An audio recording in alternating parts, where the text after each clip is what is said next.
మేక తలకాయ కూర ఎలా వండాలో చూపించబోతున్నాను. పాన్లో ఆయిల్ హీట్ ఎక్కిన తర్వాత పసుపు వేసుకుని ఆనియన్స్ వేసుకోవాలి. ఆనియన్స్ వేసుకున్న తర్వాత అవి పచ్చిమిర్చి కూడా వేసుకోవాలి. లైట్గా ఉప్పు వేసుకుని ఆనియన్స్ని పెట్టుకోవాలి. ఉప్పు వేయడం వల్ల త్వరగా ఆనియన్స్ అనేవి మగ్గుతాయి.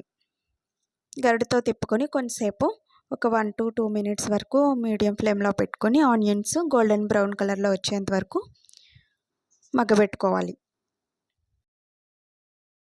పక్కనే పెట్టుకున్న వాష్ చేసుకున్న 2 to 3 times వాష్ చేసుకున్న మాంసంను కూడా అందులో వేసుకోవాలి. తలకాయ మాంసాన్ని అందులో యాడ్ చేసుకోవాలి.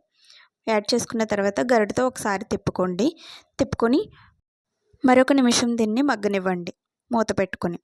తర్వాత ఇందులో కొంచెం అల్లం వెల్లుల్లి పేస్ట్ అనేది యాడ్ చేస్తున్నాం. ఎందుకంటే ముక్క ఉడకడానికి మనం ముక్క వేసిన తర్వాత అల్లం వెల్లుల్లి పేస్ట్ వేస్తే మంచిగా ఉడుకుతుంది, మంచిగా కుక్ అవుతుంది. కొంచెం కొత్తిమీర కూడా వాష్ చేసుకుని వేసుకోవాలి. మళ్ళీ ఒకసారి తిప్పుకొని మరొక 2-3 నిమిషాల వరకు మనం మగ్గబెట్టుకోవాలి. దీన్ని క్యాప్ పెట్టేసి ఒక 2-3 times వరకు మగ్గబెట్టండి. ఇప్పుడు ఇందులో మనం తగినంత కారంని యాడ్ చేసుకుందాం. ఆ కారం యాడ్ చేసుకుని ఇప్పుడు ఇందులో కొంచెం వాటర్ని కూడా ఒక గ్లాస్ వాటర్ వేసేసుకుందాం. ముక్క ఉడకడానికి కుక్కర్ పెడతాం కదండి, విజిల్స్ రావాలి, మాడిపోకుండా తిప్పుకోండి. కారం యాడ్ చేసుకున్న తర్వాత ఎలా ఉంది. మనం ఇప్పుడు దీనికి క్యాప్ పెట్టేద్దాం. క్యాప్ పెట్టేసి 5 to 6 విజిల్స్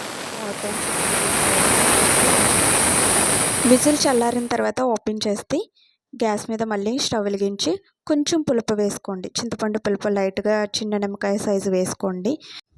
ఇప్పుడు కొంచెం దగ్గరికి అయ్యాక మసాలాలు కూడా యాడ్ చేసుకోండి. మటన్ మసాలా, కొంచెం గరం మసాలా 2 యాడ్ చేసుకుంటే మనకి స్పైసీ కూడా ఎక్కువ లేకుండా సరిపోతుంది. నీచు స్మెల్ ఒకటి రాకుండా ఉంటుంది. ఇది బాలింతరాళ్ళు తింటే పిల్లలు త్వరగా తల నిలబెడతారంటారు. నాకు అయితే పులుపు ఎక్కువ తినడం ఇష్టం ఉండదు ఇందులో. సో అందుకని నేను తక్కువ వేసుకున్నాను. టేస్ట్ చూసుకుని స్టవ్ ఆఫ్ చేసేయండి, అంతే. Thank you for watching.